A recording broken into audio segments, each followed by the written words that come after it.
kinabuhing bukid, nagkagod akong inahan para magata sa iyang gulay nga nangka. Bata siya. Dili na makaon be, kay igata na sa gulay, igata na sa nangka. Muna mo kinabuhi diri sa bukid. Among sudan diri libre ra kay magkuha ra sa punuan sa nangka, mag-harvest og nangka para makautan. Yan, si Tasya daw. Sabaan kay akong anak nga laki. O, sinatan niya. Hoy! Nuno na, be. Nuno na, dili na siya makaon, anak. Dili na, ilap. Oo. Kaon ko de.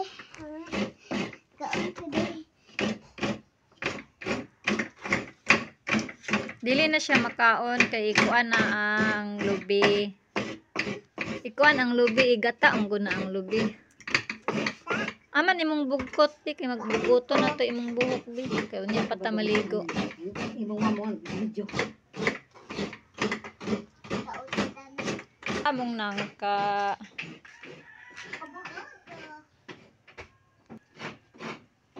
Nagutan mig nangka. Yan, nagbukal na siya. Kulang na lang ani gata. Then oh, luto na. Gata na lang og panakot. Then afterwards ready to serve na among gulay nga nangka. Lami kay ni magnangka ta sa paniud to na ni siya kay man naman nagpamahaw. Sudan og paniud to nangka. Yan kay akong mama no. Kaon ka dani ma. Pipino. Oh, ato na siyang panitan unya. Sawagan pa man na siya. Yan, dagan kinangaligo sa tabo. Laway kayo na wala ni ato, pinalumpag lang dito ni aging adlaw. Trohonon pa nag-ato.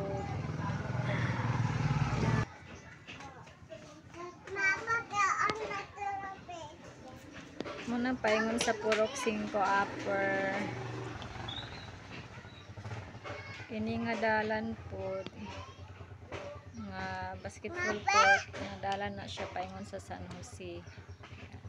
Tabunan lang sa mga tanom ni mama.